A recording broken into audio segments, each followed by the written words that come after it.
I'm a prototype design engineer here at VIANAI. Hi, I'm Molid Rahman, and I'm a data scientist here at VIANAI. VIANAI has partnered with Technovation to help democratize the education of artificial intelligence and machine learning. Walid and I have both had some interesting paths that have led us here to this field, and we'd like to share that with you.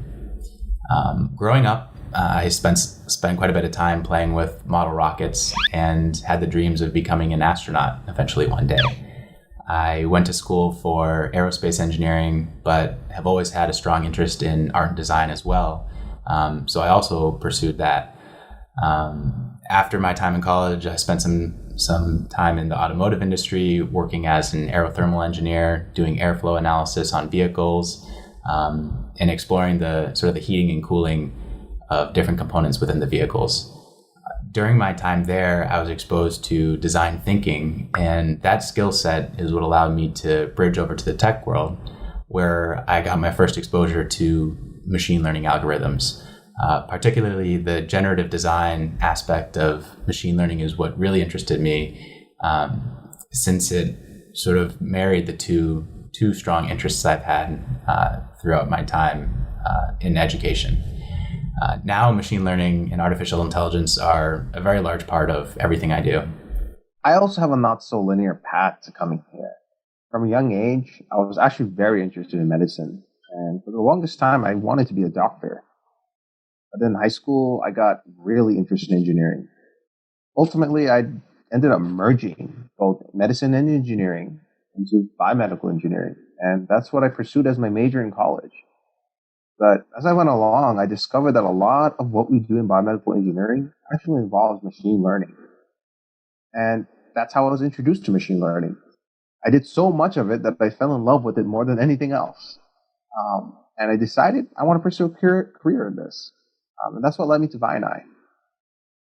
And at VIANAI, I want to apply the design thinking methodology to solve all kinds of problems, not just engineering ones. And VIANAI's goals and ambition to empower students, data scientists, and business individuals from all backgrounds and fields to learn and use AI is part of the reason why we are here with you today. Well said. And so considering these paths that Walid and I have both taken, we were thinking it would be really cool to have had access to tools that could have guided us along these paths, taking advantage of machine learning and AI. And so that's actually what we've created, just that. It's a demo of a tool called Dream Finder that is made available to everyone and can be further built upon to your specific needs. So Wally is going to dive into the code and walk us through the implementation of this demo and how you can actually build upon it a little bit more for yourself. Sure. So one of the important things about getting into this space is having access to a tool set that you can use. And we understand that not everyone might have equal access to all the best tools. So we decided to go ahead and use this platform called Google Colaboratory, which is available to anyone with a Google account. So if you have a Gmail, you'll have access to this. And Google Colab will enable us to write code in a notebook. And a notebook is just an environment in which we can write code, comment on our code, write descriptions of our code, and see outputs directly in the notebook. And in fact, you can go ahead and make a copy of this very notebook and play along with it. Other things we're going to use today is Python. So Python is a programming language that is very high level, meaning that a lot of the code that we write doesn't necessarily directly involve writing data or information to the CPU, but it goes through other processes by which it then enters into your computer. So we're able to write code in a much more easy and friendly way. In fact, Python is one of the most useful and most widely used languages in machine learning and AI. So being familiar with Python will enable you to really enter this space and develop lots of cool projects and ideas. With Google Colab, you already have access to Python. So you don't have to install Python in your computer. It's already built in to Google Colab. The other great thing is with Google Colab, you don't have to use any of your computer's resources. So it won't matter exactly what computer you're using as long as you connect to Google Colab hosted runtime. And the way you do that is by clicking on runtime, then go to change runtime type, and you can pick GPU, CPU. If you pick none, then it just goes to CPU. For this purpose, we only need CPU. Afterwards, you can click on connect to hosted runtime.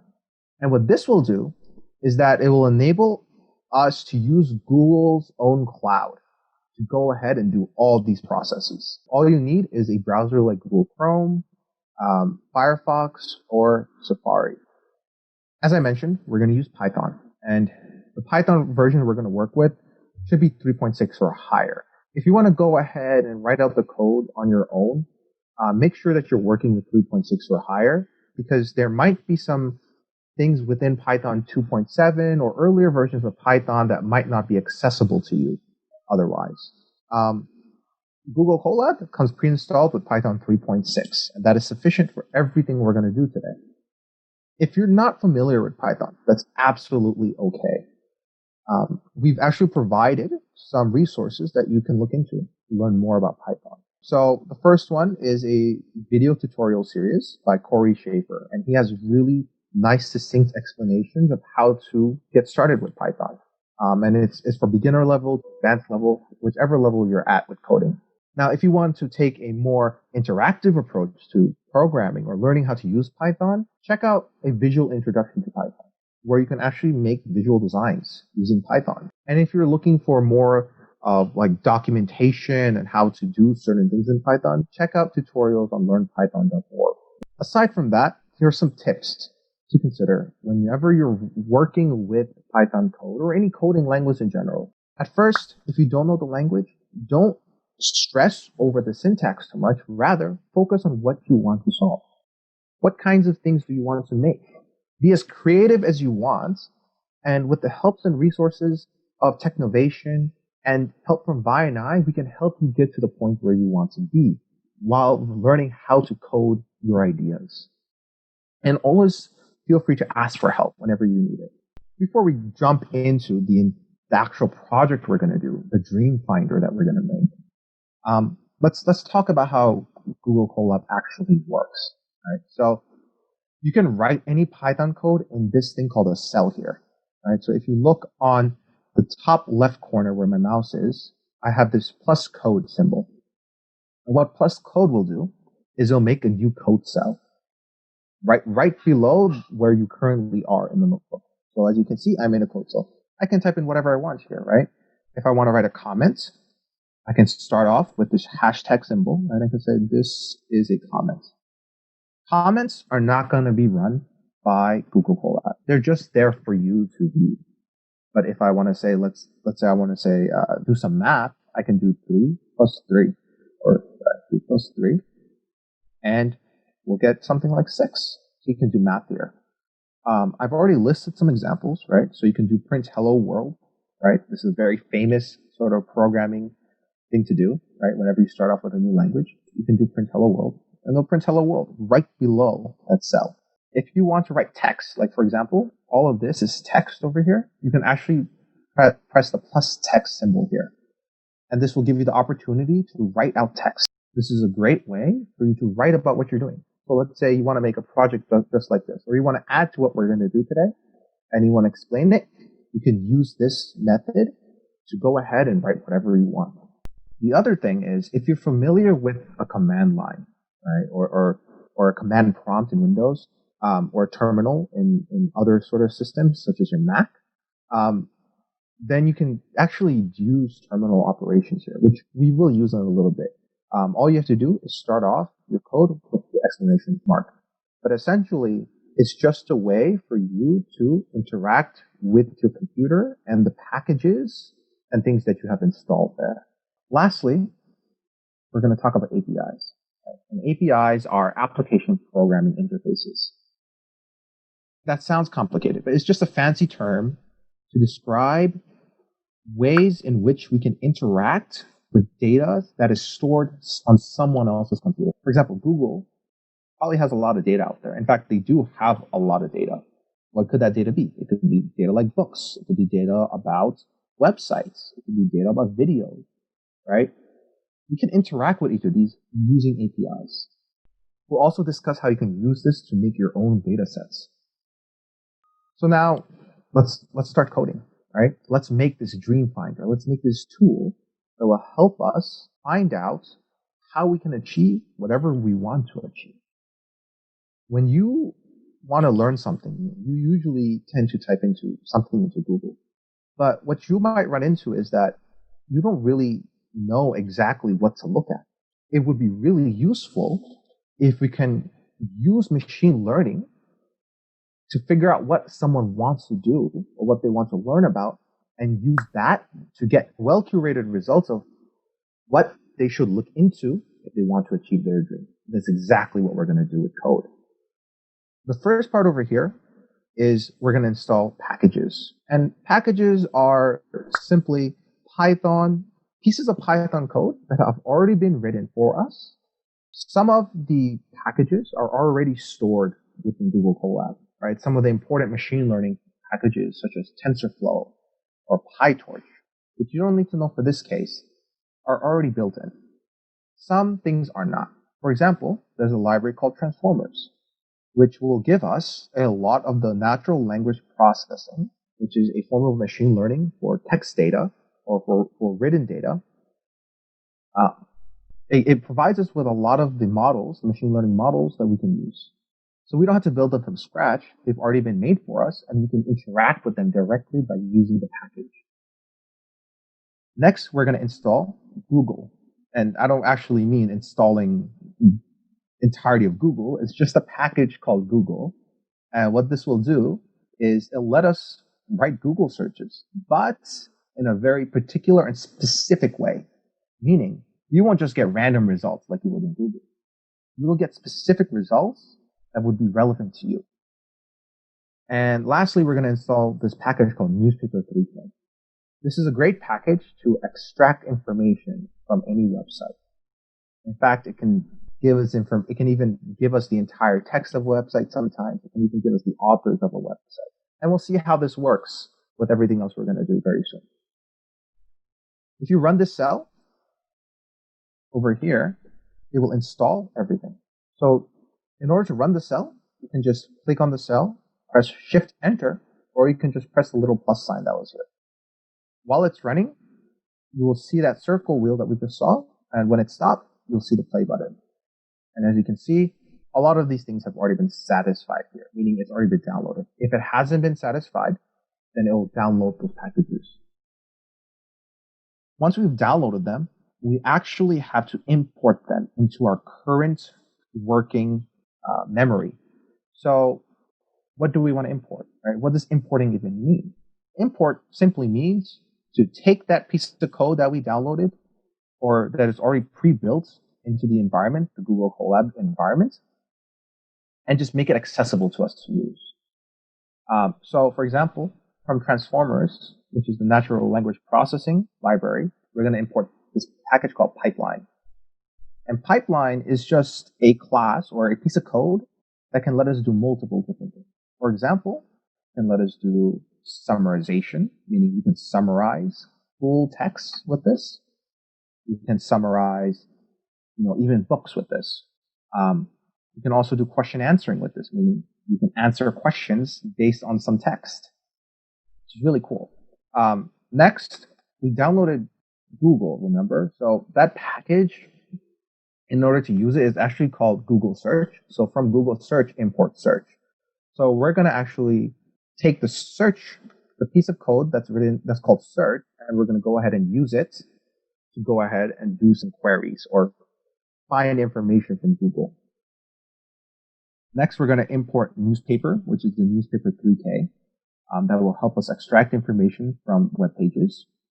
We're going to import something that is part of newspaper called article. An article will help us get specific pieces of information from a website. Requests is a way by which we can interact with APIs. It'll essentially send a ping or a quote-unquote request to some sort of computer that is somewhere else on the internet, and it'll get that information. It's similar to how if you did some sort of search anywhere, you get a result. But with requests, we can do that search directly with code. Next is ipython.display. This will enable us to display information that we can extract from our APIs in a very nice and easy to see fashion. And then the last three pieces, they're essentially machine learning processes or parts of a machine learning process that help us find information from any sort of written text. After we've imported all of these, we want to go ahead and we're going to set up a summarization model. So we're going to say summarization is equal to pipeline summarization, and it's going to give us something that can summarize full documents for us. We're also going to take the question answering. You can feed some sort of text in here, and it'll try to find the answer from that text. So let me just run this. And what you'll see is that it'll start making these models directly into memory. This may take some time, so give it a moment, because these models can be very big.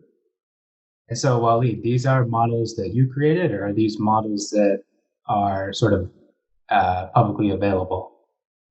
Great question, Kevin.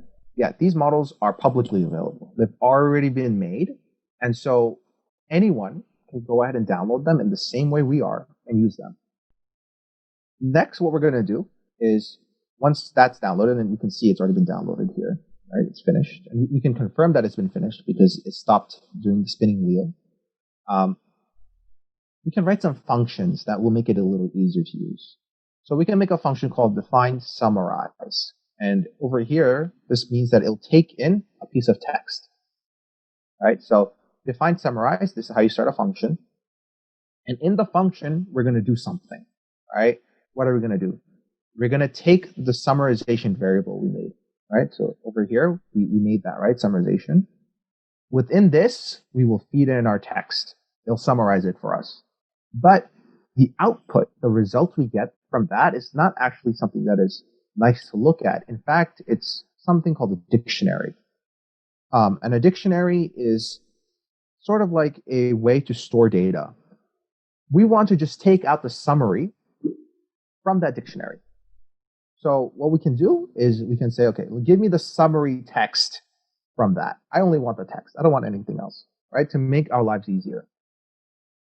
And what we'll return to the user, whenever the user function, all right, what we'll return is that summary we just made in the previous line. So next we'll make a function to do question answering. What this will take is a piece of text, any piece of text you feed it, and a question that you want to ask that piece of text. We'll go ahead and use the question answering class that we put into a variable called question answer. So question answer right over here. And we'll feed it this dictionary. The dictionary contains the question that we want, and then the text from which we want from the answer. The output is actually a dictionary as well. So from the dictionary, we only want the answer. We don't want anything else, right? So we're going to take the answer, we're going to put into this variable called answer, and we're going to give the user the answer, right? So essentially these functions will help us interact with these models much more easily. Next, we want to enable a way by which anyone can write anything they want in their heart's desire for what their best ideal day would be, right? And we want to see what kind of information we can get from it regarding what they want to do. So, for example, if let's say you have a certain vision, if you have something you want to do, or let's say you're just writing something in a journal entry, describe what your best day would be. In fact, what you can do is, if you're following along with this video and you're actually running the code at the same time, you can write whatever you want after running this. You can write whatever you want your perfect day to be, right? We would take that and then we would see if it's very long, right? So over here, if length of the text dot split. So text.split, what we'll do is we'll see how many words are there. If the number of words is greater than 142, we want to summarize it. Why? So it makes it a little easier to work with, right? This summarize over here is really just using this function. So we're saying, let's use the function summarize and let's feed the text in. What is the text? The text is whatever the person who is using this will input. So we say text is equal to input. We tell them to describe what your best day would be, and it'll try to summarize it. If it turns out, I'm sure a lot of probably listeners, watchers out there might have written a paper possibly in the past on, days that they really enjoyed or potentially what they want to be when they grow up. It's these sort of things on a topic where we can take in a large amount of text and sort of distill it down to very specific terms that we can then search for more specifically. Something really cool you could do is, if in school you already wrote something such as what you want to do when you grow up, or what kind of career you want to have, or things you're interested in, if you ever read a journal or an essay about it in class, go ahead and take it. Copy paste it into the input of this piece of code. We can actually use natural language processing or machine learning to find the most important parts. So in fact, Kevin wrote up a great prompt for us to input. So I'm going to go ahead and take that. One day last year, I went to visit the Grand Canyon. It was so cool. I had never seen anything like it before on Earth. We hiked the rim all the way down to the Colorado River. It was a little scary, but fun. On the way down, I noticed so many different shades of colors in the rocks. One of the park rangers said that these shades are from different layers of sediments that have built up over millions of years. It would be really cool to dig around this area to explore more. I learned that there are similar places around the world that show the development of the Earth, which made me think I want to go and travel to these places too, and learn more about the history of the Earth. That day made me realize I'm part of such a larger history of the planet we live on. So we're going to take this very inspiring text, and we're going to see if we can summarize it, right? So we're going to go ahead and use that piece of text, and we're going to put it through the answer me function. And what we're going to put in as a text is that text we just found, right? We're going to get rid of the weird spaces and whatnot, and we're going to ask the question, what subject learn? I know that sounds like a strange question to ask, but we're trying to get rid of any sort of words within the question that might be unnecessary. So obviously, you can ask, what subject does this person want to learn, right?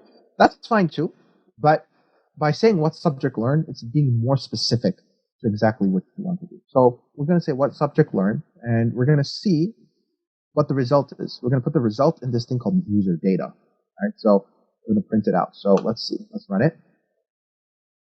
So it says, what subject learn sediment? So that doesn't seem very useful, right? It's just one word. Let's see if we can improve what we have here so that we can ensure that the result we're getting can actually be useful, because just one word is not enough, right? So let's take that piece of text we have. Let's go ahead and get rid of some sentences. So for example, it'd be really cool to, like, for example, let's get rid of this sentence, right? To dig around. And if we got rid of sediment and we replace it with the word earth, maybe that might give us a better result, right? Let's do that.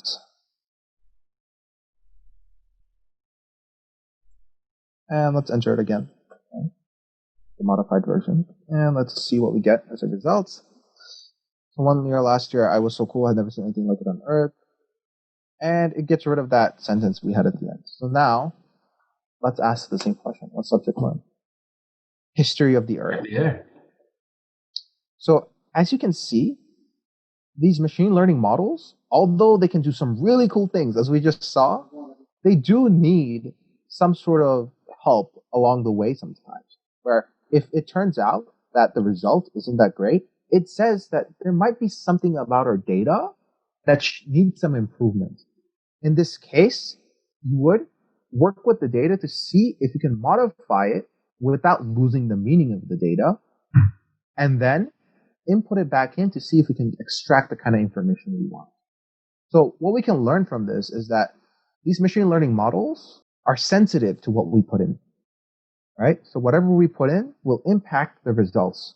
So at whatever you type, And if it turns out the output is a little strange, play around with the text you put in. See what kind of impact that has. And playing around with these models will help you realize that machine learning models, these AI models that we see used everywhere, is heavily dependent on how we influence them, on the way that we interact with them. Okay? So we're happy with this, right? We're happy with this result, history of the Earth, right? That's what we want to learn about. In fact, if I were to read out this piece of text that Kevin just wrote, that's what you would say. This is what you want to learn about, the history of the Earth. Now we're going to go ahead and apply another piece of machine learning, a really cool thing called LDA, which stands for latent derelict allocation. That sounds super complicated, but what you should remember from it is it's going to help us find out the important topics from that little piece of text. Okay? So we're going to go ahead and put it in these pieces of code. So this piece of code here, it'll essentially make the text into something numerical. Using that numerical or those numbers, we can feed it into this LDA model. And that should print out topics for us, right? And to the topics, we're going to add the words I want to learn about, right? So I want to learn about whatever the topic is about, right? So let's go ahead and run this thing over here. Let's see. Making it. It says query. I want to learn about history Earth. So it didn't take out so much, but you can imagine, let's say you wrote a whole essay into your text over here, right? The summary would be much longer. The answer to your question would be even longer than that, right? In that case, something like that would be really useful to figure out exactly what you want to learn about. So this LDA model that we just used can help us focus on the specific things that we care about. In fact, this is a great example of how multiple different machine learning methods can be put together to create some sort of process. And we encourage you to play around with these. Put in different pieces of text. See what you get. In fact, see how the topics that you get as a result are impacted by the text you put in. But now, what we're going to go to is, how can we use this query? I want to learn about history Earth and get some sort of curated results, get some sort of information about what we should look into. So now we're actually going to use the search class that we imported from Google, right? So now what we can do is we can make a function called Google Search. It'll take the query that we made and it'll search the query. It'll only look for .com sites. It'll look for English sites. It'll ensure that we can always have safe searches. And we can say how many searches we want, right? So we don't have to look through millions. We can look at the most important ones we care about. So let's say we output 10. And then we can say from what country we care about. If I put nothing there, it's just going to get it from wherever I live. What's going on here is we're going to make an empty list where we're going to store all the articles and all the information for the article. Results will give us a bunch of URLs or website links. For every single URL, we're going to use the article class that we imported from newspaper, the package we downloaded, and we're going to download that article to our memory. Basically, Google Colab will have access to the text of that article now. We're going to parse it, meaning we're going to actually take that text, clean it up, make sure that it's in a presentable format, right? It doesn't have any weird little symbols. And we're going to see if it's a proper article, meaning sometimes if it's not a good article, then it'll tell us it's not a good article. But this is essentially a check to see if the article that we got or the piece of text that we got is actually has the fields that we care about. We're going to try to filter for YouTube searches, right? Meaning we don't want YouTube results in here. We just want normal Google search results. And then we're going to see if the title, if that page already exists in our list. If it doesn't, we'll add it. Otherwise, we don't want to add it, right? Because we don't want to have two of the same thing. We're going to take all that information and we're going to store it in this dictionary, right? And a dictionary, you can notice when you see a dictionary by looking at these curly brackets, right? So whenever we see two curly brackets, that means whatever is inside is part of that dictionary. In the dictionary, we're going to put the title of the article. We're going to put the URL of the article. And then we're going to put the author. So what this is checking is, If there is an author listed on the article, we're going to take the author. Otherwise, if it's not found, we're going to say the article is not found. And then we're going to sort that list of all articles by articles that actually have authors. Why do we want to do this? We want to do this because we want to ensure that the best results we get actually have names of the people who wrote it. Right? This can also help us ensure that the results we get out of this function are actually credible results, are actually results that might be useful, written by someone that we could possibly trust, give us the right information. This next function here, HTML display URLs, will take that result, every single dictionary we made, and it'll extract the title. That means it'll take the title that we gave it, the author, the URL, and it'll essentially put it through this HTML function. And what this will do is it'll let us see the result in a really nice to look at way. So if we run this piece of code, we can say for every single result in our Google searches, right, we're only going to take the top 3 searches from the Google searches. That means from this function, Google search. And we're going to go ahead and feed each result to this function here, right? So we can display it in a nice way. So if we do this, and now, Kevin, would you read out what we got? Why Study Earth? Physical Geology by an author, Stephen Earle. Understanding Earth and Its History, Nick Green. And The History of Earth by author not found. So as you can see, the results we get have specific authors. We get the title of the pages, and they all have something to do with what we cared about, right? We knew that Kevin wanted to learn about the history of the Earth, and here we can actually present him with credible, trustworthy results that will help him learn about the history of the Earth. So now he can go ahead and click on any of these links that we provided and learn about the history of the Earth. So this got me thinking, what if I only wanted to search for books, Waleed? That's a great question. It would be great if there was a way where instead of just looking for websites, we actually had books. You're absolutely correct.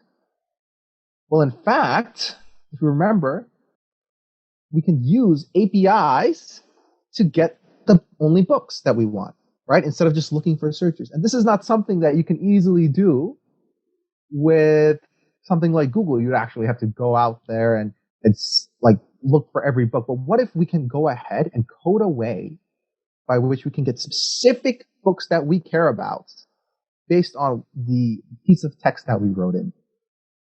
All right. So as you know, we already extracted what we care about, right? I wanted to learn about the history of the Earth. We can now use Google APIs to use their book search API specifically to get the books we care about.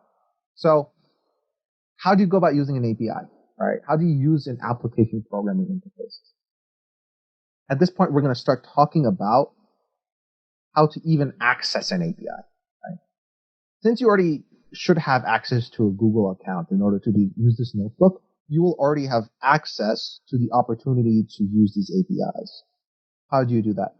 You can go to this website here, right? developers.google.com/books/docs/getting started, and it'll link you to the Google Book Search API. First of all, let me do an overview of how you can start using the APIs. So what you can do is you can go to this website called console.developers.google.com, right? And what you first should do is make a new project, okay? So I'm going to call this VIANAI Technovation Dreams, right? And we don't have to put an organization there. We can just press create, okay? So now once we have that, you can go ahead and click on projects, and you can see you can make as many projects as you want, right? I'm going to click on VIANAI Technovation Dreams, and it's going to set it there.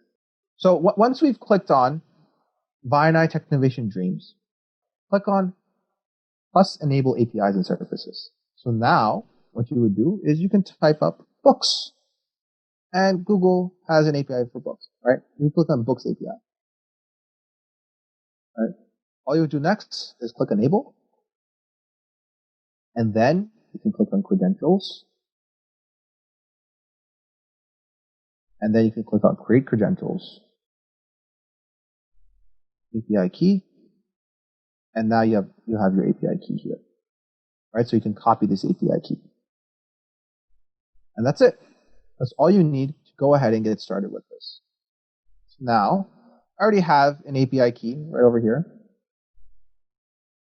So this API key will enable you to actually send a URL to this API, send a request to this API using this URL. This URL is what is needed to access the API. So the URL looks like this. It's www.googleapis.com/books/v1/volumes. And then after this question mark, you can put in whatever you want. So we're going to say Q, this query, right? So we're going to put in our query that we take, right, from a user. And we're going to put in our developer key, which I already have here.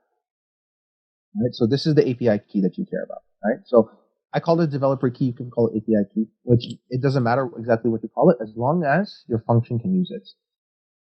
So in this function book search, we'll take in the query. We can say we only want 3 results. That's fine. You can change the number of results you want. And what it's going to do, it's going to send a request. So we're going to say request.get. You're going to send a request using this URL. Okay. .json will make it into a dictionary by which we can take the items field. All the information we care about is in this part of the dictionary called items. So we're going to go ahead and say, okay, give me items.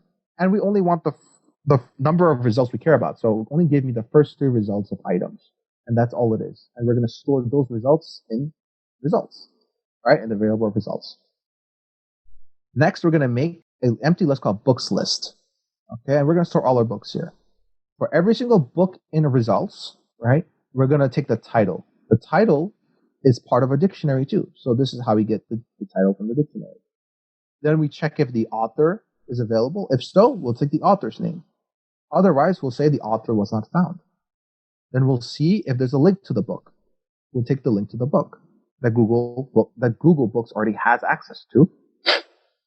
And then we'll try to get the categories, if the categories exist. If it doesn't, we'll say the category was not found. Then we'll see if we can find a thumbnail for the book. It'd be great to actually look at the picture of the book so that if we want to go ahead and buy it, we know exactly what to look for from the cover. Some publishers don't actually put covers. If you can't find an image for the book, just give them this link to show that the image was not found. Okay? We're going to store that information within a dictionary called Book Dictionary. Right? So the book dictionary, each book dictionary will have a title for a book, the author for a book, the link for a book, the category it is, and the thumbnail for it. I'm going to put in this in the list we made, book list. Right? Next, we're going to make a function similar to the one we made before to display all of this. So now, if we go ahead and put this search in, right, we can get a result of books. And as you can see, the first book is by Stephen Earle, which seems to be the same person who wrote that article right there, right? But Seems to know his geology. yeah. And so now we can actually click on this, open like a new tab, and voila, we can see the actual book. And if you want to, what you can do is you can go ahead and use this ISBN number and find the book on Amazon or somewhere else or in your local library by giving that to a librarian. So now you have a particular book that might be focused on what you care about.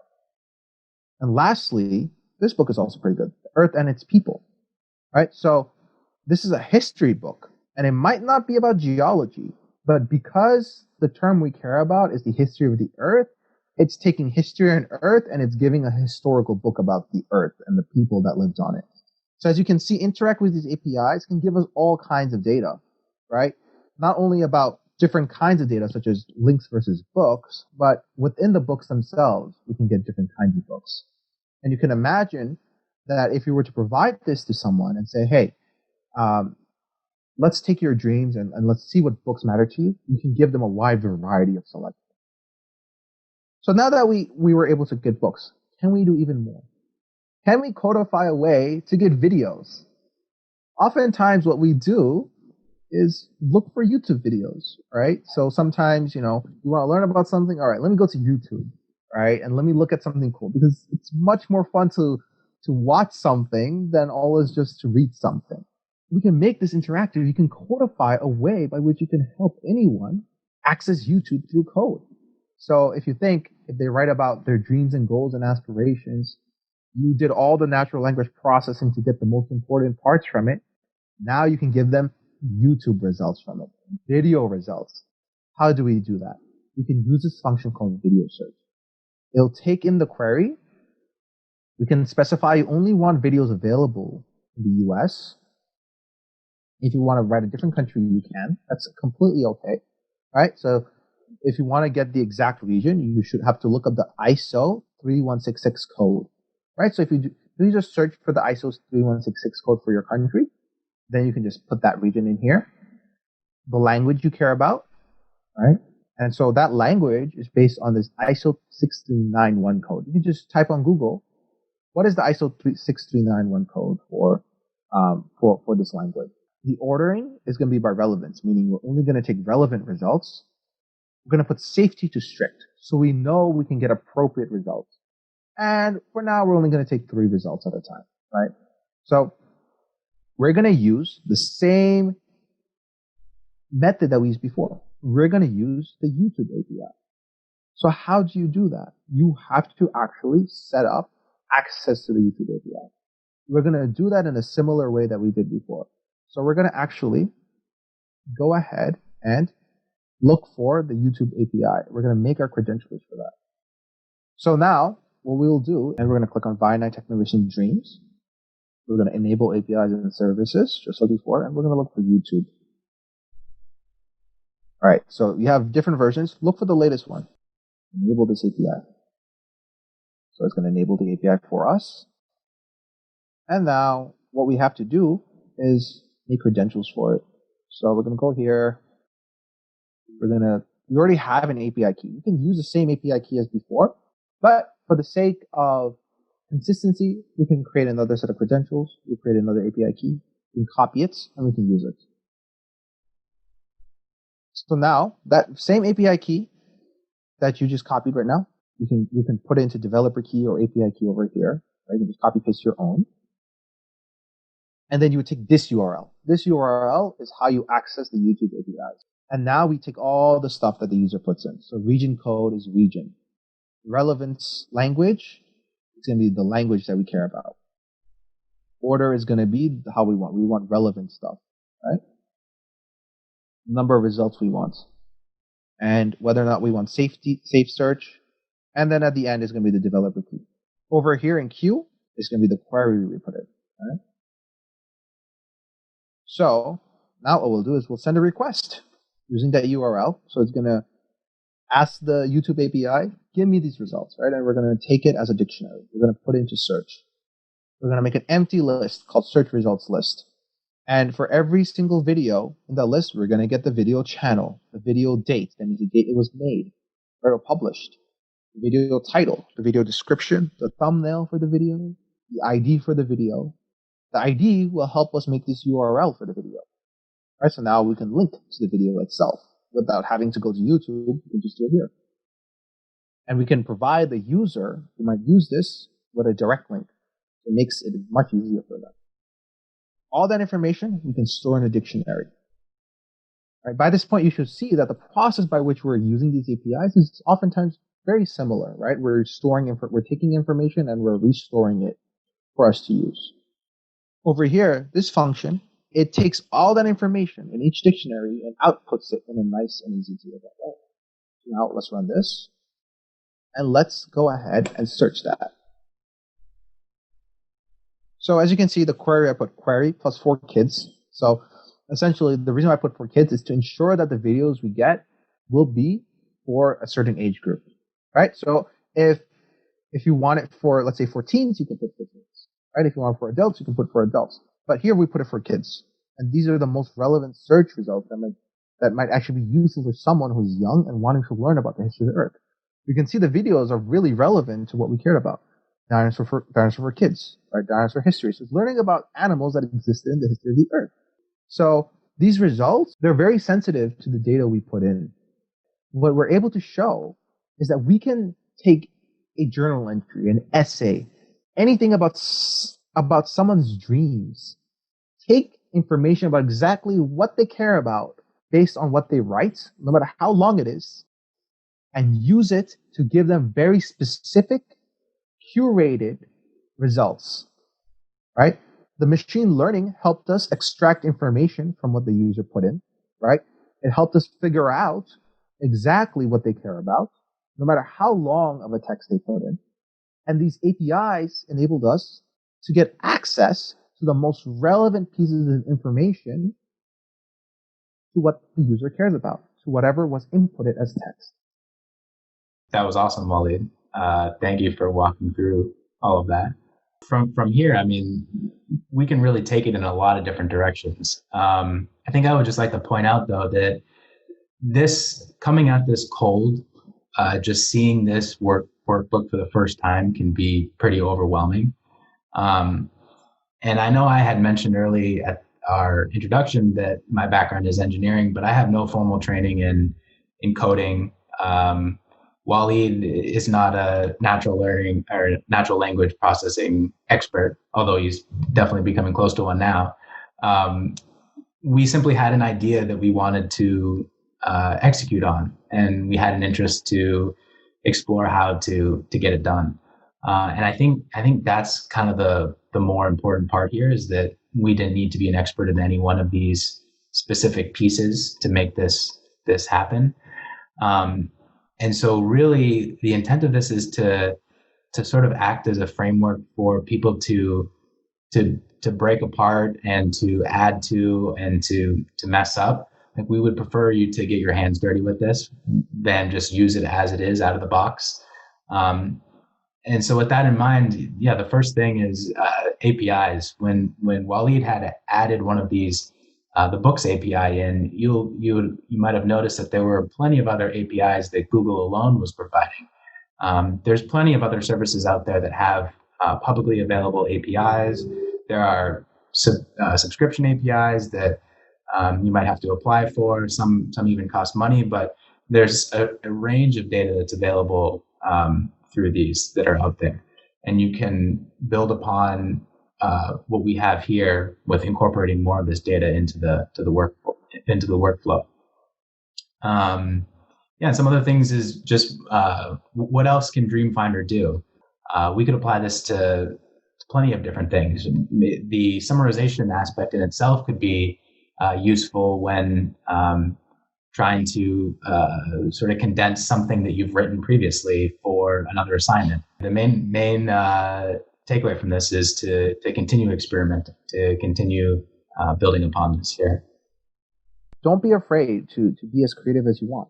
And yeah, this code can at first seem daunting. And in fact, when I first started getting into coding, and actually before I even became a data scientist, at one point, I didn't know how to do any of this. All that really mattered to get me to this point, to get us to this point, was a vision, was our desire to be creative, and the fearlessness to experiment, right? To play around with what's available. This is a great opportunity to start doing that, in fact. What you can do is download this notebook to your Google account and play around with the code. And there's no, even if you download the code, it won't actually change my version of the code. You can download as many times as you want, and you can play around with it as many times as you want, right?